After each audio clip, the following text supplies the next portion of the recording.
Okay, in this assignment, you are supposed to create a digital web form for collecting applicant information. You just need to create one HTML page and you should name it index.html. So let me open Visual Studio Code and select the folder to store our web page. So here, let me create a folder, helper. I named it helper, and then I select the folder. Now this is our working folder, which is empty.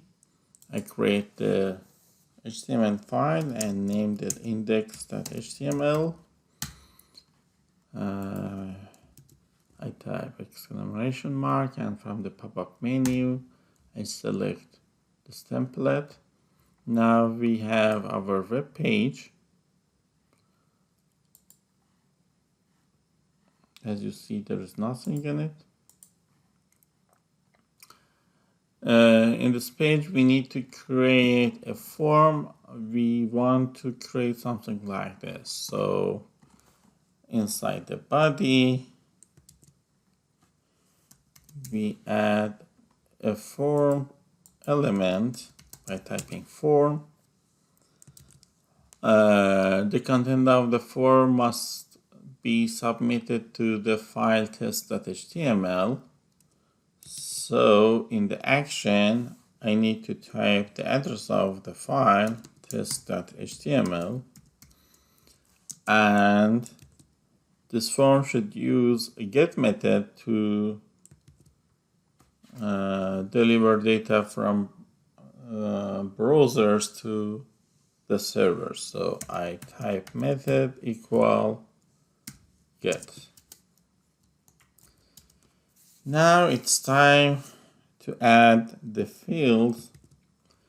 There are several ways to structure the content of a form. Here, the assignment asks you to use table to organize fields. One of the usage of table tag in HTML world is we use it for organizing stuff. As you know, a table consists of some rows and some columns. Here I'm going to create a two-column table. In the first column, I am going to put the labels, for example, first name. And in the second column, I am going to add the controls. The first control, according to the instruction, is just a text box. It's a normal text box and it's a required field. So I type input, type text.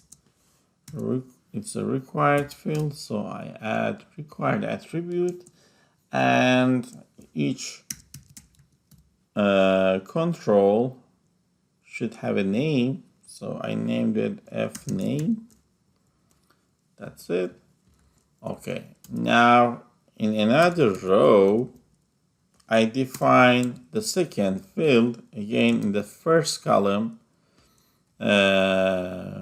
we type the label, last name. Let's put color here. And in the second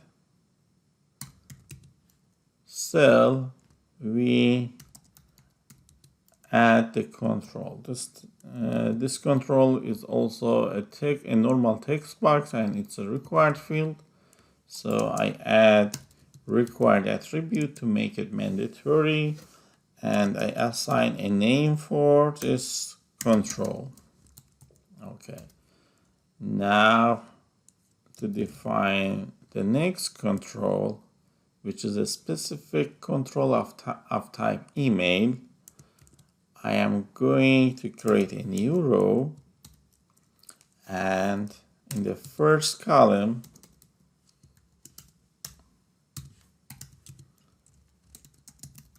I put the label, and in the second column, I define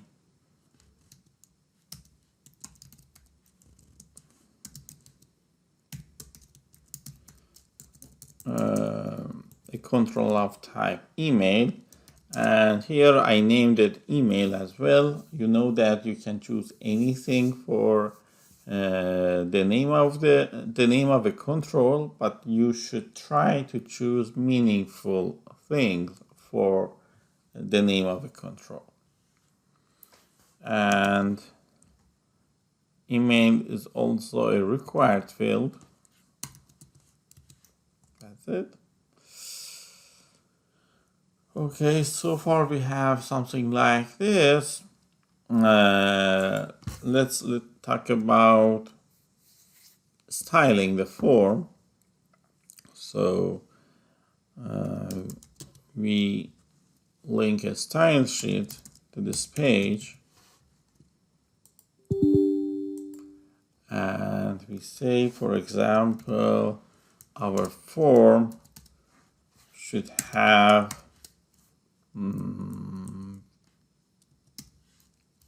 this background color. Its width should be 400 pixels. And you can say margin auto to center the form horizontally in the page. You may want to add some padding to your form, say 10 pixels, to add some gap between the border of your form and its content. You may define a border for your form, for example, 1 pixel, solid black. You may curve the corner of your form. You may add shadow to your form.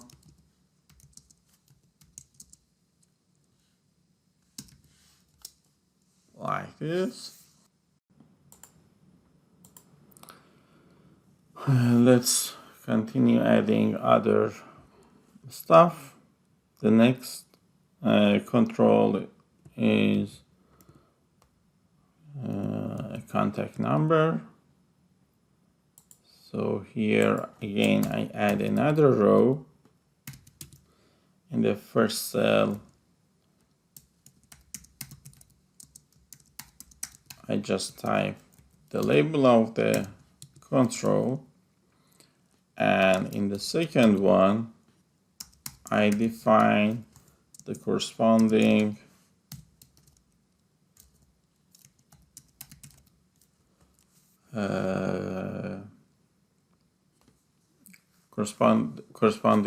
control. The next one, a preferred working environment, and it is supposed to be a checkbox.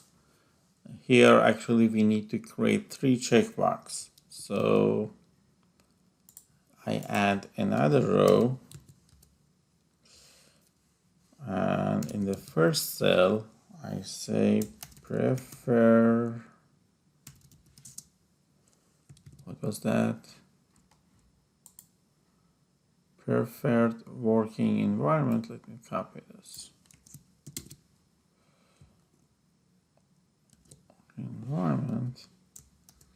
And in the second cell, I need to define 3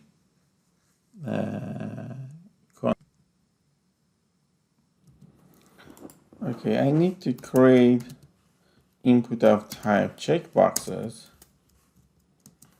Name, let's say removed, and I type its caption after it. I copy this code and paste it twice. The name of the second one, I change it to in person.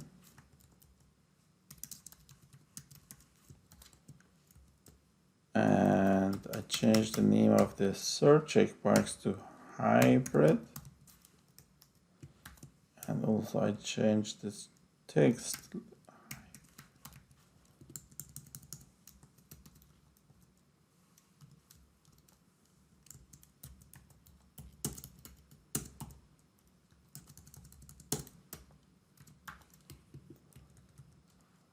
Okay, as you see here, we have several controls in one cell, and kind of it takes too much space than the other similar cells. So one solution is actually put this stuff in separate rows. So I close the first row and I add another row for the second column. Now we see that we have two rows that actually contains only one column, but our table has two columns. If you remember, in this case, we should add color-span attribute to such cells and say that the cell actually is supposed to work as two cells and it's supposed to occupy two cells. I add the same attribute to this one. Now you see this label occupies a separate line and these three controls occupies another separate line. After this, we need to talk about work authorization in the United States. So I'm going to add another row, CD, and it's already obvious that this one has the same situation as the previous one. So here I put the label in one row and define another row for controls. Let's name it work and let's assign a value y. Now it's time to add a caption for that and another control of type radio, and I set its value to n.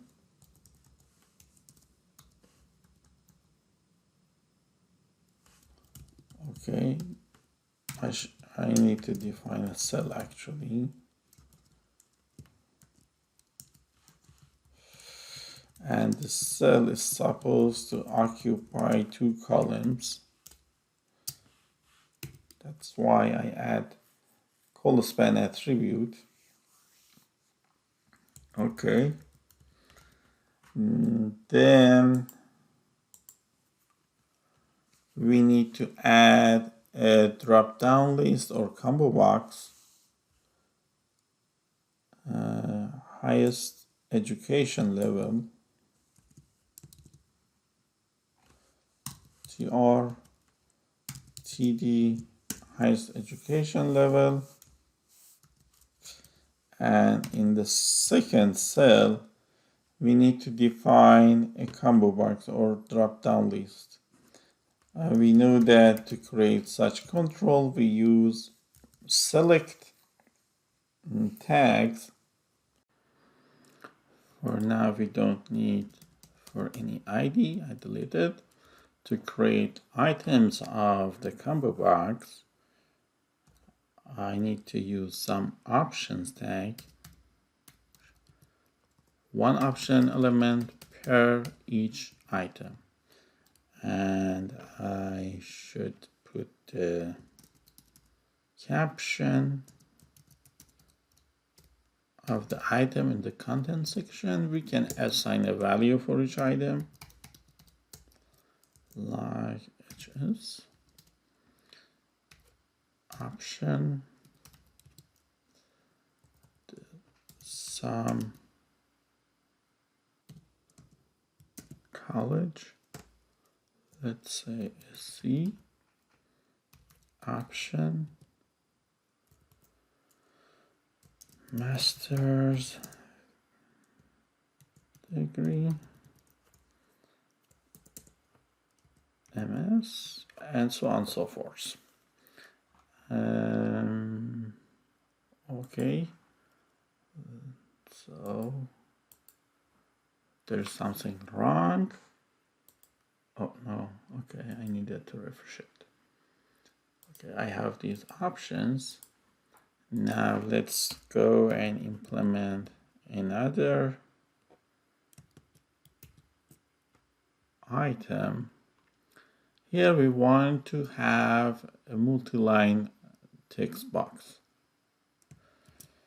So I prefer to split this field into two rows. So I add color span 2, and in the next row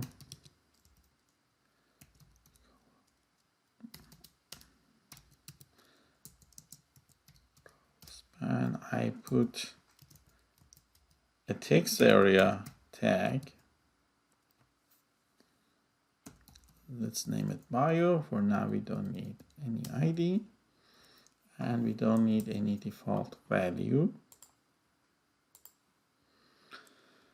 And at the end we need a button, we need a submit button. So I prefer to add button underneath of the table. So input type submit, and since the caption should be apply, I need to assign apply to the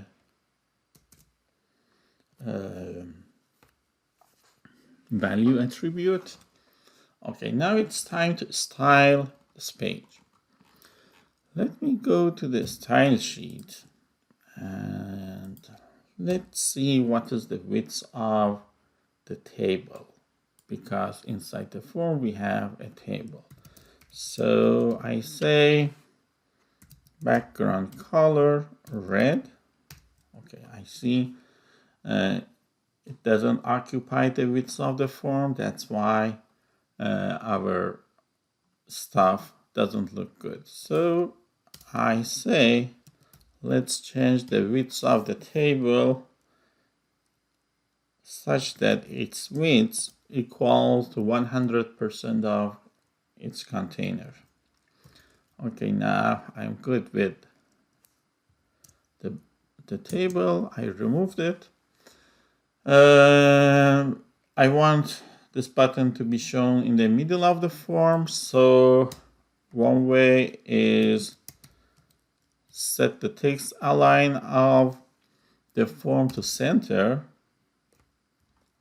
Note that this button, the container of this button is the form element, but it automatically be inherited by the table, and everything are center aligned. So in the table I say text align left to return it back to the previous state.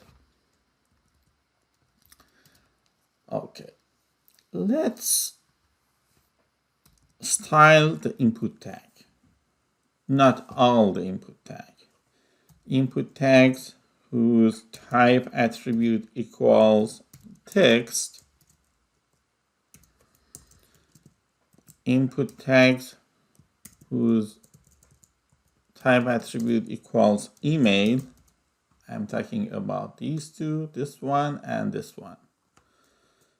And input tag, the type attribute equals number. I want to make their widths equal to 100% of their container. As you see, now they occupied the width of the second column. Also, let's do the same thing for this text area. So for the text area, I say width also should be 100% of its container. And for this case, I also want to assign a height for the text area. Let's say 100 pixels. Okay, that's good. Let's go back to this page. Another thing that we asked you to implement is adding a star after the label of mandatory field. So let's do that. Here I use span tag because I want to style the text inside this span. And let's assign a class for that, like mandatory. Let's keep it man. And I copy and paste this code after the label of all mandatory fields, like this one. And then in the style sheet, I say that the class man should follow this rule. What's the rule? It's simple, just we want to show it with red color. That's it. We are almost done, but this is not a professional implementation.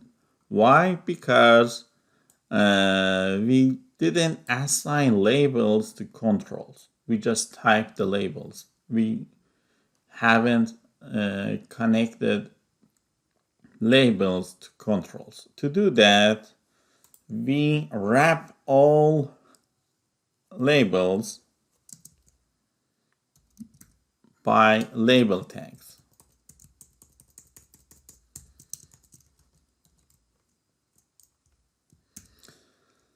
To establish a connection between a label and a control, the control must have an ID. So I add an ID to each of the controls, in this case, fname.